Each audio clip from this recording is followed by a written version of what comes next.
what you have in front of you here on both sides is an essay about Eretz Yisrael according to Rav Soloveitchik.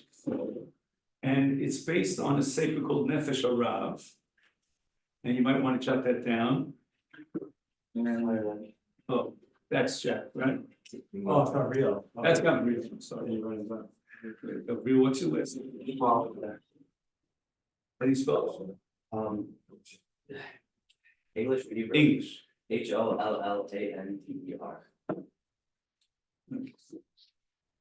HOLLANDER. Basically, take the top of the Same sheets or different sheets? different sheets from yesterday, okay? So yesterday we spoke about the sixth fikot, if you remember, which represent the great categories of miracles with the establishment of the state. Today we want to get into Eretz Yisrael. If you want to jot down, we're going to break down the topics into a number of subtopics. The first of which is the relationship between the first Beis HaMikdash, the second, and the third, Sheibanim, which we hope will be built soon. And then we're going to go on to another topic, and that is what's called Kedushat Eretz Yisrael. And that's a halachic concept that has philosophical implications, the sanctity of Eretz Yisrael. We're going to take that concept of the sanctity of Eretz Yisrael and break it down into two. There's going to be the sanctity of Eretz Yisrael that generates certain particular mitzvot. And if you want to jot this down, that's called Kedushat Karka, meaning it's the sanctity that's inherent in the land itself. Okay?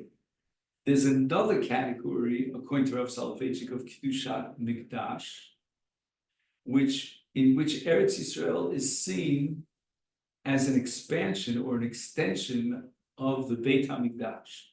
So we know that the Holy of Holies, the Kodesh Kadoshim, is the holiest spot on all of the earth. From there, the Kodesh Kadoshim spreads out, and the Kedusha goes down one notch, and that's called the Heichal. And then from the Heichal, it goes to the Azorah, and from the Azorah to the Esrus Noshim, and from the Esrus Noshim, it goes to all of Yerushalayim, and from Yerushalayim it goes to all of Eretz Yisrael. So these are the two dimensions of Kedushat Eretz Yisrael in the, shall we say, the brisker methodology of the Soloveitchik sky, the descendants of Reb Chaim from Brisk. So we have then, first of all, the relationship between the first Mikdash, second Mikdash, third Mikdash. We have the Kedusha of Eretz Yisrael, which is divided into two parts. Let's go over the two parts. Number one, Kedushat Karka, otherwise known as Kedushat Adama, Aleph Dalet Mem Hey, the sanctity of the land itself. And we'll see how that concept of Kedushat Karka generates various mitzvos, specific mitzvos that depend on Eretz Yisrael. And then we have the Kedusha of Mikdash. And the Kedusha of Beis HaMikdash is not limited to the Beis HaMikdash. This is the breakthrough of this Derech HaLimud, that the Kedusha of Mikdash somehow spreads throughout the entire land of Israel. Now, in order to appreciate the relationship between the first Mikdash and the second Mikdash, we have to introduce a sugya in the Gemara and the Talmud Bavli, which is in a few places, but mostly in Masechet Gittin, and that's called Kidsha L'Shaita V'Kidsha L'Yosin Lavo, or Kidsha L'Shaita below Kidsha L'Yosin Lavo. So I don't know, do we have a possibility of writing this down? Okay, now I'm going to just erase something else. Yeah, I don't want to erase anything, who knows, but Kidsha L'Shaita the Kidsha L'Asid Lo. So if you could read this and write it down, this is going to be the key of the keys. What does L'Sha'ata mean? It's time. Yeah. Right, for a limited amount of time. L'Asid Lavo means forever and all eternity. And the issue is, this one concept or two concepts? this is one concept. The flip side of it is called Kidshol L'Shaita V'lo Kidshol Yosid Lo. So you can put V'lo in brackets, so you'll know that we're going to come around to that opinion. If you hold like this opinion, then the sanctity is eternal. What does that mean, eternal? It never terminates. Does anybody here know how to say the word terminate in the Gemara language, in Talmudic Aramaic? It's called pakar. Hey, kuf, ayin. So if you write this down with an equal sign, pakar means to terminate. Okay? So that's what we have.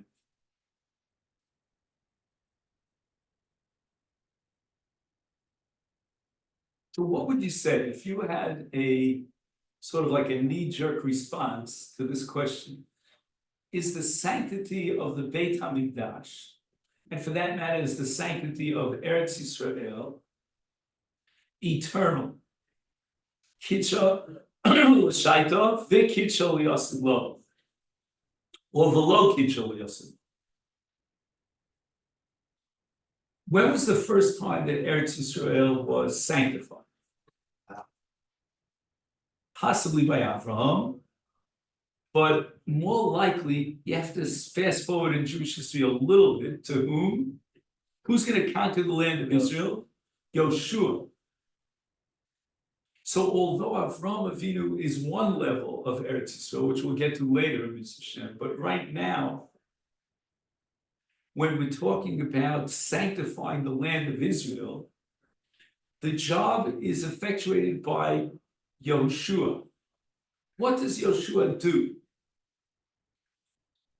Correct. What's that called in Hebrew? To conquer the land. It's called kibush.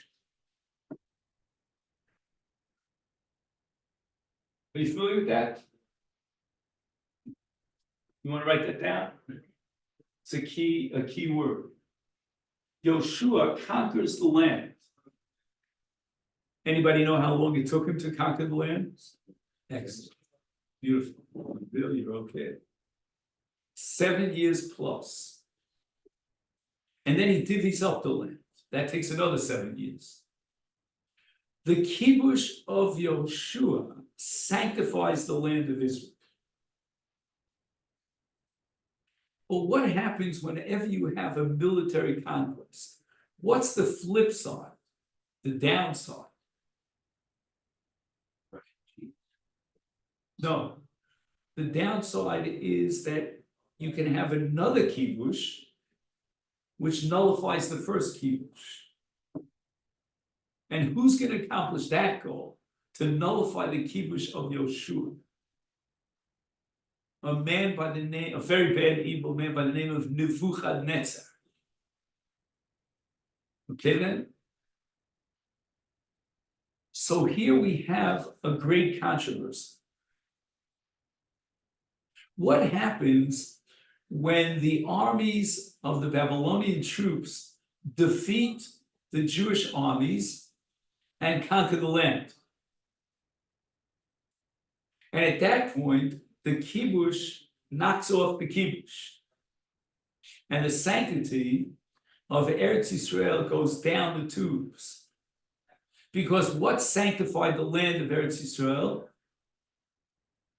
Kibush. When there's another kibush, that second kibush will neutralize and undermine the first kibush. I don't know if I agree. What does it mean that kibush sanctify the land? What does it mean to sanctify the land? Just because now we conquered it, now sanctify, what does that mean? We sanctify the land with the Aron HaKodesh. Vayehi, does anybody know what parasha I'm going to be quoting from? Bahalotcha. And it says there, Vayehi b'tzar Aron, Vayomer Moshe, Ku oivecha v'yanusu misanecha. We take the Aron Kodesh at the head of the troops, And when the troops conquer the land, they make it possible through the Aron HaKodesh to sanctify the land. And that's called Kiddush al Yidei Kibush, otherwise known as Kiddush Yoshua, which is also known as Kiddusha Rishonah. It's the first round of sanctifying the land. It's because the Aron was brought in. Correct. The Aron was the force that caused all the enemies, the 7 Palestinian nations that occupied the land, to run away, to flee. And but just not to say that the land like wasn't holy until Yeshua, it wasn't. Okay, so that's gonna be, Gafriel's point that out front, but that's way far ahead of us, so you have to be patient. Hopefully, let's see, we're now 4:10, hopefully by 4:50, when I let you go, you'll have an answer to that question. Gary, so you with me? Okay, so again, just to summarize, the first Kiddusha that sanctified the land was called Kiddushat Kibush. Who effectuated that Kiddusha, that Kibush? Yoshua, when they conquered the land. How many years did it take? 7 years. And during that 7 years, piece by piece, we conquered the land and we sanctified the land. It became Eretz Yisrael. What does Eretz Yisrael mean? The land that's owned by whom? By Israel. Of course, the guy are going to say, what gives you the right to kibush, right? You're conquerors and you subject us and all that. And that answer comes with the first Rashi in Chumash, if you recall. Bereshis bara, and Hashem says, God, I created the world, I gave the land to the people of Israel, and they are going to get back that land from those who occupy it. So that's Kibush Yoshua. Here we have a psak of the Rambam that Kidsha l'shaita v'lo Kidsha liyosid lavo. What does that mean, v'lo Kidsha liyosid lavo? At what point in time is the sanctity that was effectuated by Yoshua going to be paka? It's going to be terminated and undermined and neutralized. At what point? Correct, excellent. When there's another kibush that undermines the first kibush. But wasn't the ark still in Israel? I don't know, I'd have to go through the history of it. At some point it was Begniza, it was hidden under the ground. But wouldn't that still mean Raiders it's of like the in the lost land? ark, you know what I'm talking about. Yeah. But But wouldn't that still mean it's in the land sanctifying it? Because if you said that the no, ark. I'll tell you the why, ark of because was- then the that's ark sanctified. is in what you'd call a reticent position. Reticent meaning it's got potential to conquer the land, but right now it's ineffective. The ark has to go in front of the troops in order for the Afutsu Oivecha Mipanim. You say, there's a possibility that there's no kedusha when we still have the halachas like shmita and stuff like that, when we haven't conquered the land. There's no Shemitah. There's no. Why? Because for 70 years between Nebuchadnezzar and what's called Kedusha Shnia. Okay, so let's fast forward. When was the second sanctification? Second.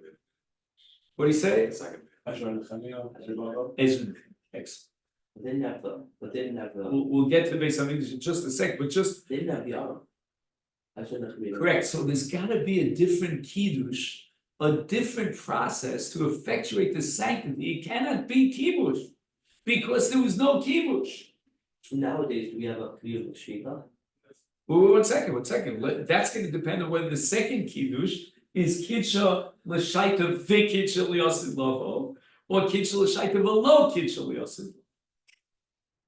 And we're going to paskin, again, I'm letting the cat out of the bag because you asked the question, that as far as the second Kiddusha, that of Ezra and Nehemiah, the Ole Bavel, which is called the Second Commonwealth, that Kiddusha is Kidsha L'Shaita V'Kidsha L'Yosid Lavo, which means that the sanctity of Eretz Yisrael that was effectuated by Ezra and Nehemiah still exists today. And let me just add one word. Ari, okay, good, you go. I'll add my word after you. One, okay, create on sanctity, what does that mean is prepared to show is not kedusha, what does that mean? Prepared to show sanctity.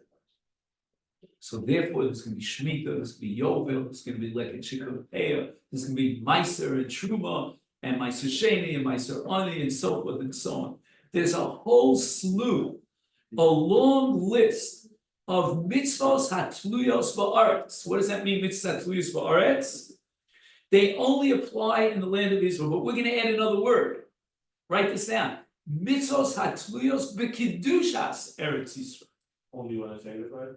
So for 70 years between the destruction at the hands of the Babylonians and the second Kiddush at the hands of Ezra and Nehemiah, for those 70 years was there Truma, Maser, Shemitah, Yovel, Leket Shikha Peah. Well, you're saying that It's even, well, I'm saying, like, the Jews didn't live there, they were expelled, but you're saying that even if they would have lived there under the. Or let's say there were fruits They that would- grew there and they were exported and so forth and so on. Right? Yeah. I don't know if you ever saw. saying those- Sometimes you can be in chutzot, you'll see export from Israel. Have you ever seen that? Jaffa oranges, you never heard of it? Okay, it's a different generation. In my generation, we used to run to the store when a supermarket, when there was an influx of Jaffa oranges that came from Israel. But you should know, those oranges need hashgacha. Why do we need hashgacha on an orange? Because since they were grown in Eretz Yisrael, they have the sanctity of Kiddushas, Shemitah, Kiddushas, Maaser, During the 70 Truma. years. That So you have to know didn't that somebody was mafresh. What? So during the 70 years, that didn't apply, Didn't. how do you know that? Well, again, I'm giving you the psak of the Rambam. Forms around. The Rambam paskins that Kedusha Rishona of Yoshua, Kidsha L'shaita, who can add the next word? Low. V'lo Kidsha L'yosem Lo. And therefore, Kedusha Rishona Paka. What does Paka mean? Terminate. With- With what? With Kibush. Because Kibush knocks off Kibush. What's the ride from Ram? I believe, if I remember correctly, the sugya is the Rabbanan against one of the other Tanoim. And the Rambam has a principle we always pass him, like the majority of Tanoim against the minority. But for that, again, I'm just trying to give you the background so we can we haven't even started yet, you know. Comes along the Rambam, and he paskins that Kedusha Shnia, once again, who sanctified Kedusha Shnia? Ezra and Nehemiah. Kidsha L'shaita, the Kidsha L'yasid Lo. The sanctity invested in the land by Ezra and Nehemiah is eternal. Because, are we saying Asham and Khalid did another kibush? No, excellent question. And the Rambam says, because the second Kiddush of Ezra and Nehemiah, listen carefully, was not a Kiddush of Kibush, which means that when Titus, Yamach Shemo, and all the Romans defeated the people of Israel and sent them out to Golus, that was a Kibush, but it did not undermine and nullify the first Kiddush. I'm sorry, the Kiddush of Ezra and Nehemiah. Why? Says the Rambam, because there was another Makadish, a different Makadish. There was a different, They were Kaddish because what's a different. Wait, let me see if I get a word. A different agency that effectuated the Kedusha Shnia of Ezra and Nehemiah. It was not Kiddush. What was it? Says the Rambam. Shus? It was Chazak. So they're straight. And let me give you another word for Chazaka, which will make it a little bit more palatable. Hityashvut. Does anybody know what this word means? Hityashvut. Settlement. What sanctified the land in the second Kiddush was settlement.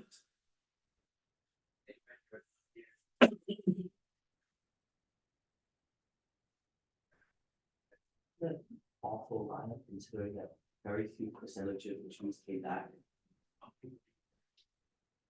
Therefore, listen carefully. The Rambam tells us that there were many areas in Eretz Yisrael that were conquered by Yoshua, were sanctified with Kedusha Rishona of Kibush, but were not settled at the time of Ezra Nehemiah. Those locations are not sanctified as far as mitzvot hatluyot ba'aretz. So take, for example, a place you may have heard of called Gaza. You may have heard of it, Gaza.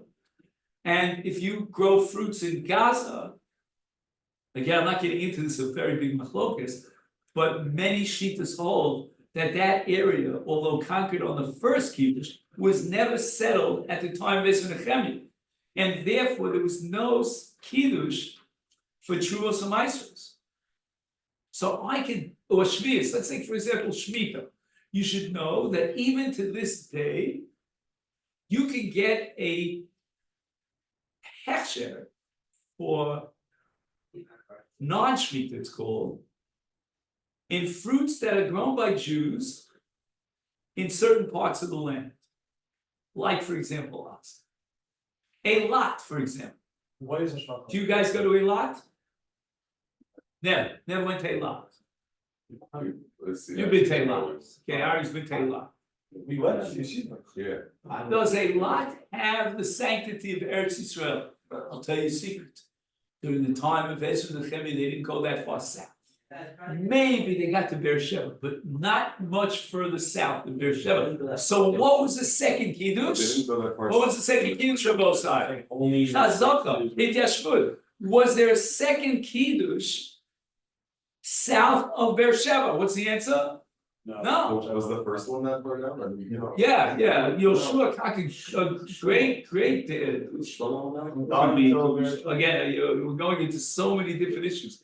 We could lecture here for hours and hours on the borders of Eretz Yisrael. What are the borders of Eretz Yisrael?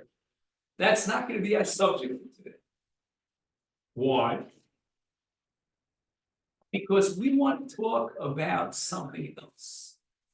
And that is, why does the Kedusha of Chazaka, which we said was Hit Yashmut, remember? On the second Aliyah, that was Ezra. Why does that have a superior status? And it generates a Kedusha Li'asid Lavo, which is eternal, as opposed to the Kiddush of Kibush of Yoshua, which is Kiddush L'Shaitim below Kiddush Yoshua. By Yeshua, there also was the Yashvut, like the path we take. Correct, but the Maisa Kiddush, the agency, in a legal sense, halachically, to generate the Kiddush was Kibush. So the Rambam says that the Kibush by the nations of the world, the enemies of the Jewish people, namely the Babylonians, that Kibush undermines and neutralizes the first Kibush. And therefore the Kiddush is gone. Hence, during the 70 years between the Kibush of the Babylonians, which is called Golus Bava, and the establishment of the second Commonwealth at the time of Ezra and Nehemiah, during that 70-year period, Eretz Yisrael did not have the sanctity for the mitzvahs hatluyos ba'aretz. But comes Ezra and Nehemiah, and they establish a different kind of kedusha. How did they sanctify the land? Everyone, Chazaka, Hidyashvut. Hidyashvut, says the Rambam, is an eternal kedusha. Kiddush l'shaita v'kiddush l'yosid lo. That doesn't apply to it necessarily. That was just back then that it was eternal. Because now we've settled like areas like a lot, but it wouldn't gain that it's Don't think so. But there are discussions there.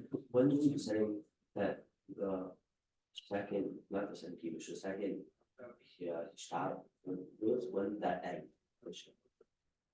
Meaning, The second, when Ezra and Nehemiah were settling the land, right? When do we say that, okay, now it doesn't matter if we settle further, we're not considering a part of Eretz Yisrael? again, that depends on another sugya which is called kibush yachid, shmei kibush, or not shmei kibush.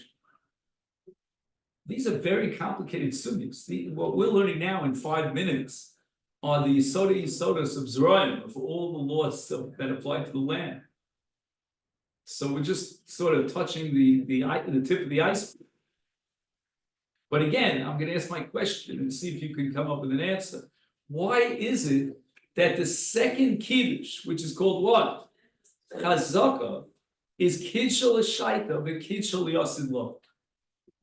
And the Rambam doesn't answer this question, he just tells us that that's the nature of the Kedusha that's generated by Chazaka.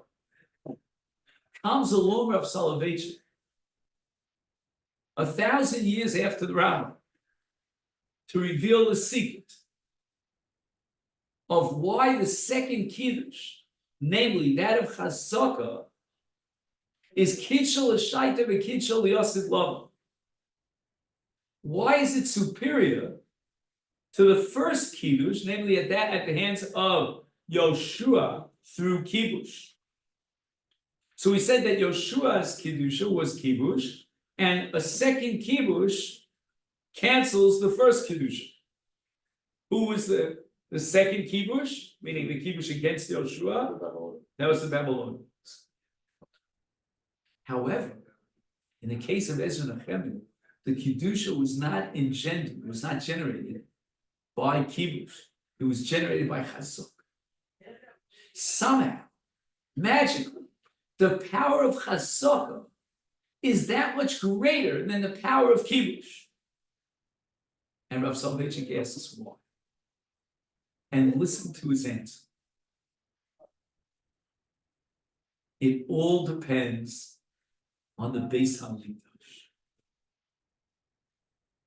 Watch what happens.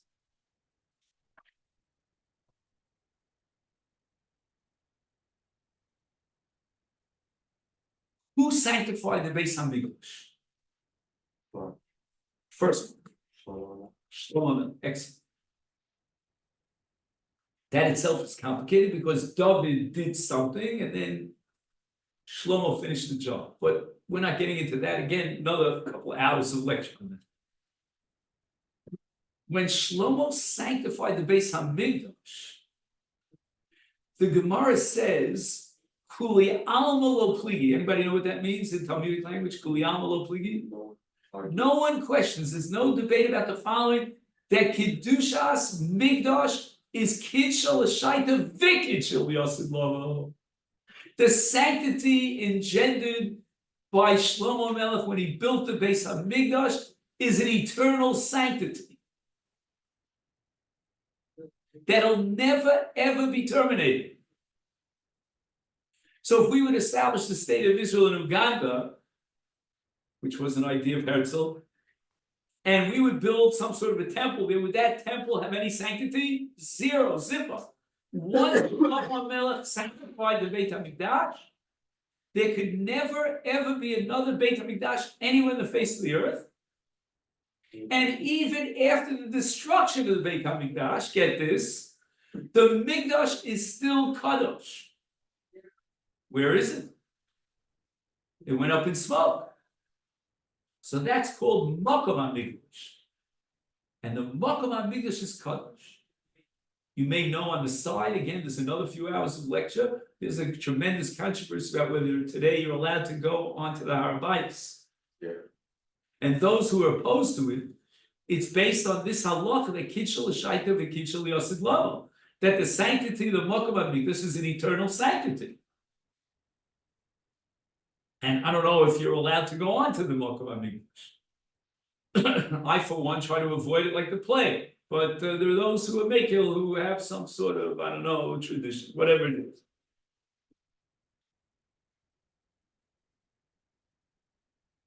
Says Rav Soloveitchik, you know what Kedushas Chazaka means?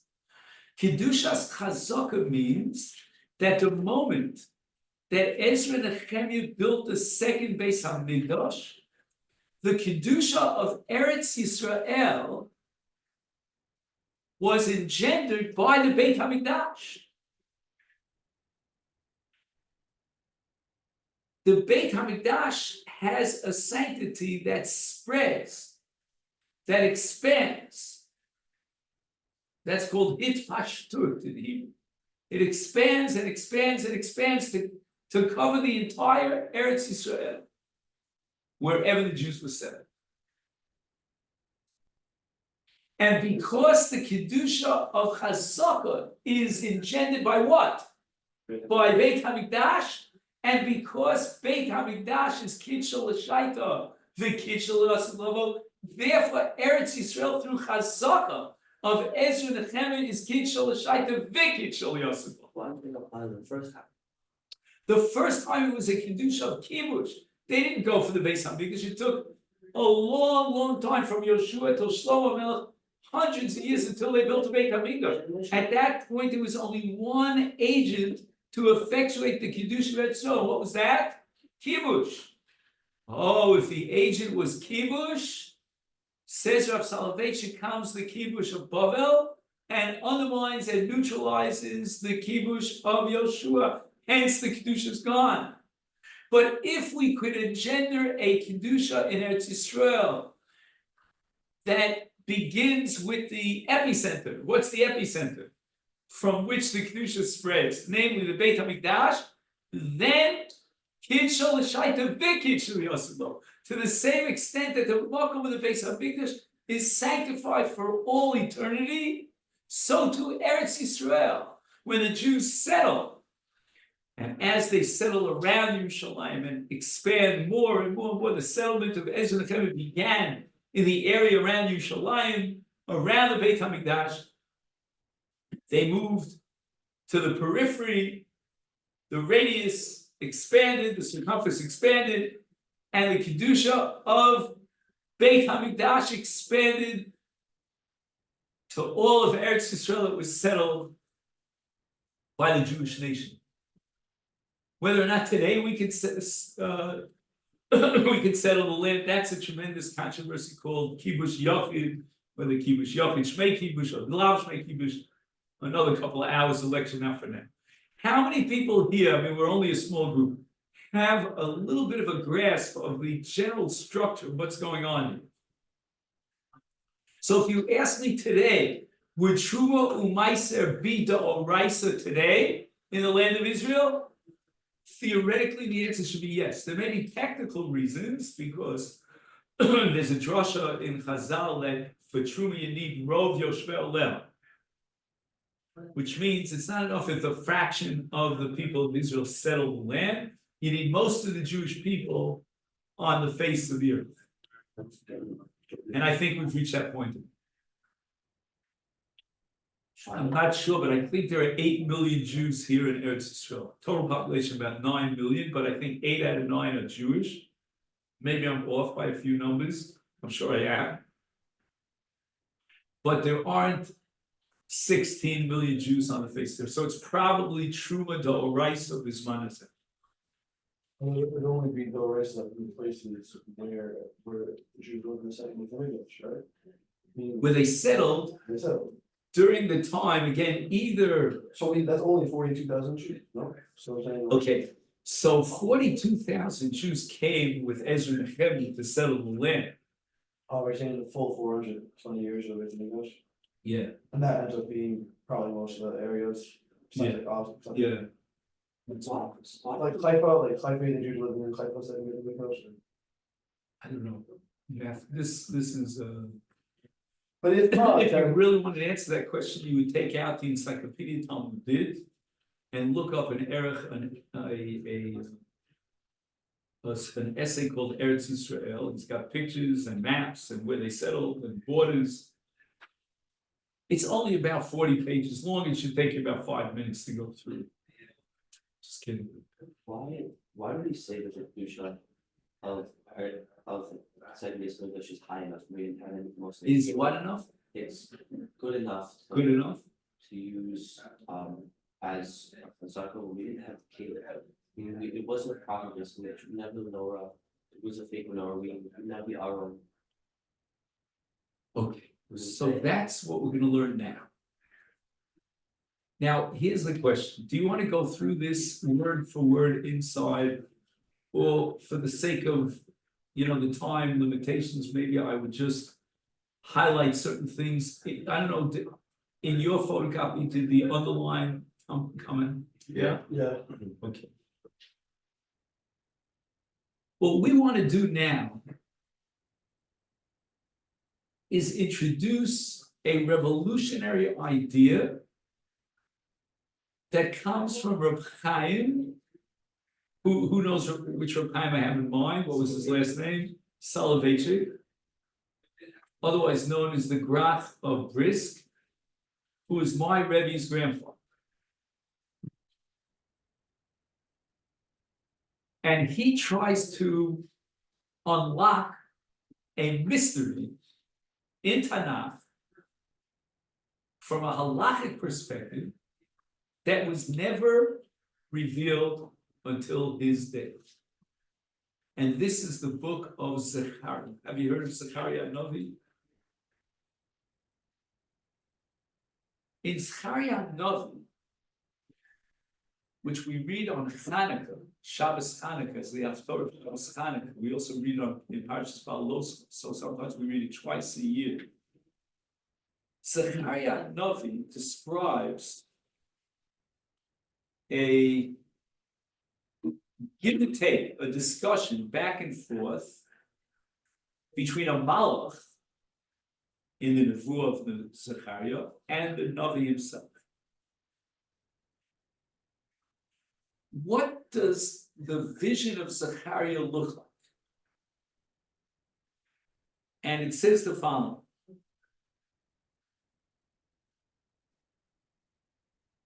You'll see it on the first few lines in the pages that I photocopied.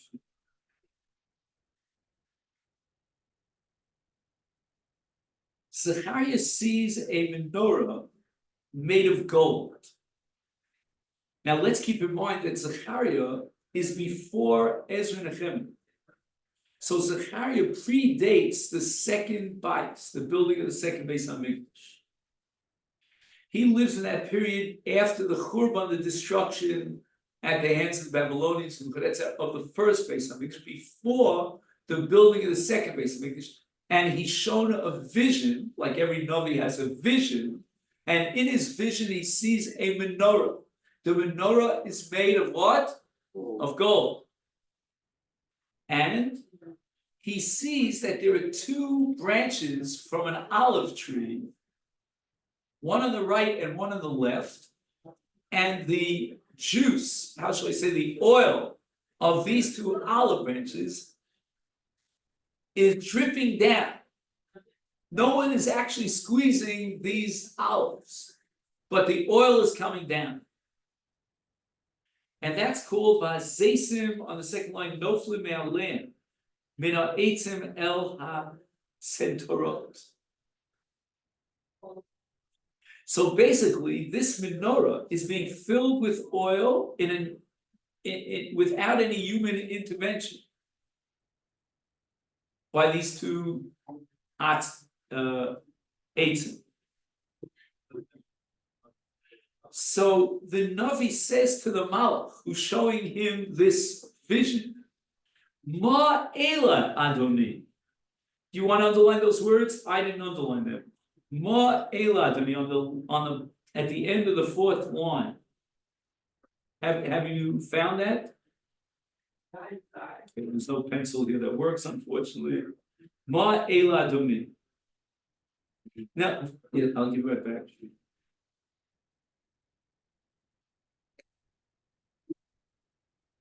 Then Zechariah responds, Ma Ela Adoni, and the Malach says to him, Halo Yadata Ma Hema Ela. Do you see that on the next line? You might want to underline those words too. Halo Yadata Ma Hema Ela. What does the Malach say to Zechariah after Zechariah asks him, what are these? Zechariah says, I don't know. What does the Malach say in response? Halo Yadata. What does that mean, Halo Yadata? What do you know? You do know. Halo Yadata. Vayomer. A second time around, Zechariah says, Lo Adoni. No, I'm asking. I don't know what you're showing me. at the end of that chapter in Zechariah, the Malach recites the following very famous words. Lo b'koach v'lo b'chayil v'lo b'koach ki im beruchi omar Hashem tzvakot. And Rashi says that this whole story is nevuah stuma mi'od. Do you know what stuma means? It's a closed book. How can it be that a vision is shown to a Navi and he doesn't know what he's looking at? That undermines the entire belief that we have in nevuah and prophecy. There's no such thing as a prophecy and the Navi doesn't know how to interpret the prophecy. And furthermore, the Malach says to him, Yodata ma el adoni. You do know what this is. This is a vision foretelling the second Beis HaMikdash. You know that. You're not dumb. And again, Zechariah says, Lo adoni, I don't understand what you're showing. And Rashi says the whole thing is stuma ad ma'od. It's like a closed book.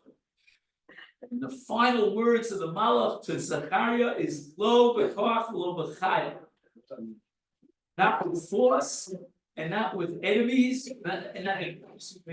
Chayil is military brigades, troops, not with force and not with troops. Ki im beruchi, but rather with my spirit, the Lord says.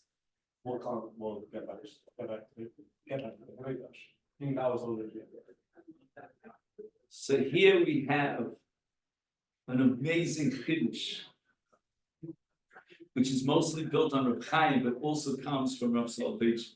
And he says the following: the entire nevuah that was presented to Zechariah is about two great institutions that are going to be recreated and restored to the people of Israel. One is called Kehuna Gedola, right, the high priest, and the other is Malchut, which means that the Jewish people will have autonomy and control over the land. And all this is metaphorically symbolized by the olives and the oil that come down from these two branches.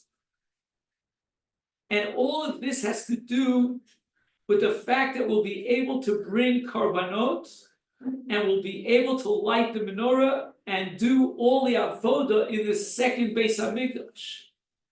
And on that, Zechariah says, I don't know what I'm looking at, because the truth does not bear this out. During the period of the second Beis HaMikdash, the menorah was made of wood. The Jewish people were too poor. They couldn't even afford to make a menorah out of zahab.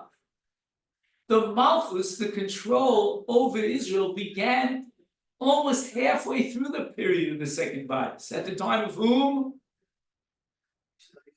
Halfway through, The second Beis HaMikdash lasted for over 4 centuries. Halfway through that period, 200 years into the second Beis, we gained control, political control over the land at the hands of whom? The Chashmonaim. It wasn't until Hanukkah, which is halfway through the period of Beit Sheni, that we gained control over the land. Zechariah says, I don't understand. What am I looking at? Not only that, but what are you talking about? Kahuna Gedola, that the priesthood was given back to Israel. Do you know, Rabbosai, how much controversy there was during the 400 years of Beit Sheni about the priesthood, about the Kohen Gadol? It was a machlokas, it was a controversy between whom and whom. Do you remember? The Prushim and the Tzdukim. Tosfos, by the way, he doesn't mention it in Masechta Yuma, has a list of those Kohanim Gedolim during 400 years that were Prushim. And the whole list is 18. By the way, many of them had the name Azariah. That's mine. Anyway, so just a little plug there. 18. 18 doesn't even cover half of the time of the Mikdash. The Tzdukim had tremendous control over the entire institution of Kahuna Gedola. Many of them died, if you remember, in the Kodesh Kodashim during the Avodah of Yom Kippurim. So Zechariah is baffled. He's astounded. You're showing me the nevuah of the second bias, and the reality of the second bias is not in any way a reflection of this nevuah. And therefore, Ma Eladoni, what are you showing me? And the Malach says, you know what I'm showing you. I'm showing you bias sheni. Again, Zechariah says, this is not bias sheni. And then I'll understand the way he's understanding. So you're saying that he knows that Baishini is going to go really badly. really, he knows what the future is going to bring, and this vision does not correspond to the future. I mean, So you're showing me a vision. how does he know And- it's part of the future because he's a Navi? Like, he Correct, knows correct, that's significant. correct. And this particular nevuah that the Malach shows him in the 4th chapter of Zechariah does not, in Hebrew, he says a lo to'em. It doesn't correspond to the reality. So what he understands, yeah, he knows that there's going to be lots of Luke, he knows there's going to be corruption, he knows there's going to be poor. Corruption, poverty, inner bickering. But I've There's a heard, fellow by the name, a guy by the name of Johnson, who wrote a book called History of the Jews. It's mostly about Bais Sheni. It's a very sad period of time. And as you mentioned in Gemara Yoma, many things, there are many features from the Bais Rishon were completely gone in Bais Sheni. The History of the Jews by Johnson, I forgot his first name.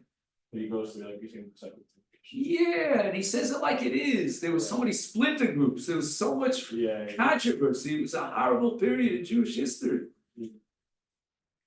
The Gemara Masechet Taanis tells us that why do we recite Havdalah on Motzi Shabbos in Tefillah, Atachon Antonu? After all, we're going to recite Havdalah over a course of Yayin when we get home. If you're poor, then you're rich. We couldn't even afford a cup of wine, let alone a menorah of zav. What is this beautiful picture that you're showing me? That's glamorous and gorgeous. It doesn't correspond to reality. well, towards the end of this thing, when like Herod took over, wasn't it?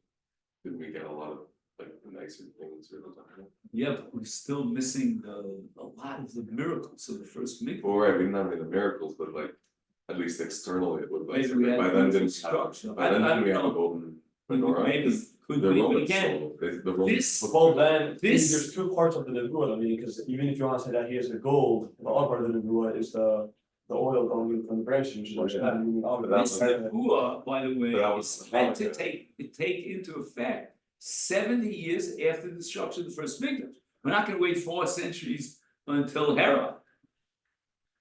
So what's the answer to this whole problem? Says the Malach, lo b'koach v'lo b'chayil. You think that the sanctity of the Beis HaMikdash is a result of koach and chayil, of physical beauty and power. No. Says Reb Chaim, listen to Reb Chaim. This is the revolution of Reb Chaim. You'll see this on the second side of your page, which is called Ayin Zion. No, I'm sorry. When I meant, the second column, I should say, not, I used the wrong word, I said second side. Second column of the first page that you have, it will say on the bottom left Ayin Zion, correct? On the second line, Al Zeh Shivo HaMalach. What was the Malach's final answer? Shekol Mashu Mar'eu. Hakol Kai Atkufat Abayit Hashlishi.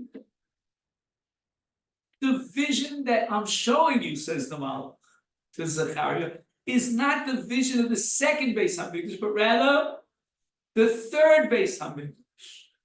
Asher yeh hemshech min habayis hasheni. The third Beis HaMikdash is really just a reincarnation, if I can call it that. It's a replacement. It's an extension of the second Beis HaMikdash. Because again, who remembers what the kedusha of the second Beis HaMikdash is? Kishul Shaita So now we don't have the physical structure of Shlomo's Beis HaMikdash that was destroyed by Nebuchadnezzar.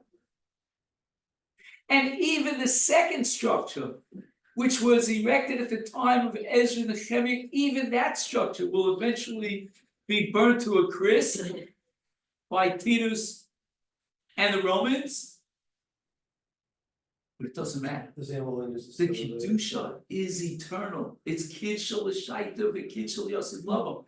And therefore the third Beis HaMikdash is an extension of the second Beis HaMikdash. The first Beis HaMikdash was totally destroyed, but not the second Beis HaMikdash. The second Beis HaMikdash is temporarily missing. Right now, we don't have it. We don't see it in front of our eyes. But the second Kedusha is Kidshel L'Shaita v'Kidshel Yosef Lavo, and he quotes the Rambam.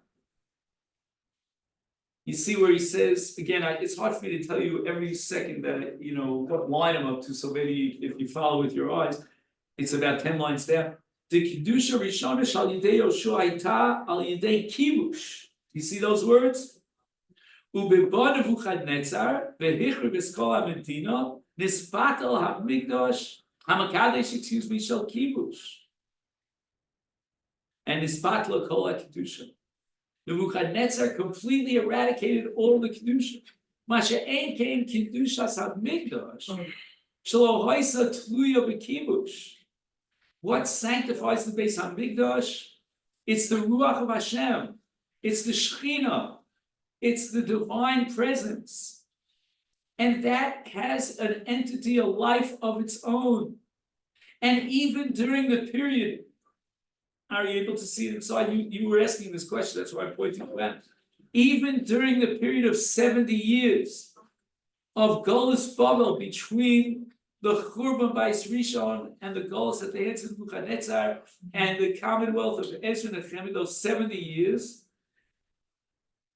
Lo Haisa Shama Kedushas Haaretz, because we're going to pass it as far as the Kedusha Rishon of Kibush, Kidshel L'Shaita, V'lo Kidshel Yosef Lavo. So the kibush of Nebuchadnezzar neutralizes and undermines the kedusha of the first kiddush of kibush.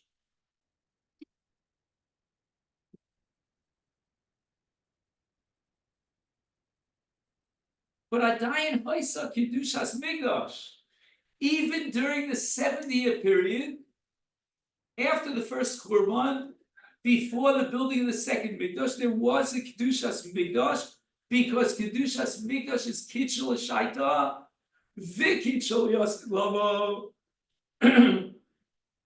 Ukazeh Bir Agrach, Kavanas Hanovi. This, according to Reb Chaim, is the meaning of what Zechariah records in the name of the Malach.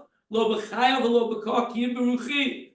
Klomar, what does it mean? Lo b'koch, lo b'chayav. The first Kedusha was Koach and Chayil, was Kibush. But the second one again comes through Beis HaMikdash, is Kedushas HaMikdash, and not Miyused al Kibush Milchama, but rather it's Miyusedes. What generates the Kedushas HaMikdash? It's the Shekhinah. Ubit Kufat Ezra Nehemiah, you see where I underline that? Af Kedushas Haaretz Gam Ke Naseis B'Ofen Hazeh. The Kiddush that sanctified the land of Israel at the time of Ezra and Nehemiah was like the Kiddush of the Mikdash. L'maisa lo haya as kibush v'chiluk klal. There was no conquering of the land at the time of Ezra and Nehemiah. Ella shemisviv lebeis hamikdash. You draw a circle with a hub in the middle. What's the hub in the middle? The Beit HaMikdash. And the circle around it is the settlement of the Jewish people in Yerushalayim, and afterwards they expanded to the periphery outside of Yerushalayim. V'nimshecha kedushas haaretz v'kedushas hamikdash. So now, what is the source of the sanctity of the land of Israel? From the time of Ezra and Nehemiah and on, It's the Beit HaMikdash. Umi high time and therefore kedusha shnia kitcha afli osid lavo. The Shechina ain't a betelu liolam. The Shechina is never undermined. Ukimoshe kedusha samigdash kitcha liosid lavo af kedusha shnia shel Eretz Yisrael shenimshcha mi kedushas migdash gam kein kitcha liosid lavo. So today, do we have kedushas Eretz Yisrael? Yes. Yes, even after the destruction of the second Mikdash, because Kedusha Shnia of Ezra Nehemiah Kinshal Shaita, the Kinshal Yasid Lovo. And why? Because Lo B'Koach Lo B'Chayil Kiyam Beruchi. The word Ruchi here is a metaphor for the Shechina, for the Beis HaMikdash. What is going to sanctify the second Beis HaMikdash and the entire Eretz Yisrael, whose sanctity is an extension of the Mikdash? It's going to be the Shechina, and the Shechina is Eina B'Tela Li'olam Kinshal Shaita B'Kinshal Yosim. I know you have a class in 5 minutes, so we'll have to end. Meaning, I think it's very nice. Oh, it's very nice idea, but I feel like that if you're trying to explain it, I mean, if you're trying to get like this is actually a shot, this isn't just like a cute idea. Like obviously, I think that if it was really if this vision was really on the third bit that we gosh, like Rashi would have told us like, hey, this is that third bit that we gosh. Like, I mean, like it's more like it seems something more like it's fitting even through a nice idea, but like really, if that was shot, then like I'm sure other commentaries before would have been like, yeah, this vision of that third bit that we gosh. You know what? For that, you'd have to read a book called Ish Halakha, Halachic Man. Do you know who authored that book? No, it's salvation. And in that book, he shows you the beauty and the endless nature of Torah. Torah is a continuous process of creation. Now at 9 o'clock, this is not an advertisement, I teach a group of guys, Hilchos Talmud Torah in the Rambam. And I am convinced, and are you going to fight me on this? That we came up with ideas that have never been mentioned, that are brand new. Yeah, well, I'm saying, I mean, I don't think, I mean, like, I think that even if you wanna like say like Torah, I'm a critical person for this stuff, even if you want, and it's, and we're still creating it with like our new things, like. If you're trying to explain the shot or not, like, I mean, like, something did happen, like, I mean, like, if it's a true story, like, there is a shot, like, we could. Like Rashi says, it's a parsha student. We don't understand. Where do you find a Navi who argues against the Malach? He says, I don't understand what you're showing. Yeah, I like that, I mean. Rashi says he doesn't understand. You should know, if you learn shots, whenever Rashi says, I don't understand, there are going to be books upon books written to try to answer Rashi's problem. Yeah. That's the nature of the creative process of Torah learning. And for that, I refer you to Ish Halakha Halachic Man, which I'm sure they have here in the So Yeshiva you Bible. really think of Connie and really thinks that's a possibility that just really. But I was convinced that the third Beis HaMikdash is just a reincarnation, a restructuring of the second Beis HaMikdash. Because the second Beis HaMikdash is part of a Kedusha of Shechina that was never terminated. And that's what the Rambam means by saying that Chazaka is what creates the Kedusha of Eretz Yisrael at the time of Ezra Nehemiah. And that explains, says the Rambam, why the Kedusha of Ezra Nehemiah is eternal and applies even today after the flood. Because when I was learning this prophecy before, the explanation was that it was about the second temple. And the like olive pouring into the menorah was that the menorah would like have a miracle of like always being lit. And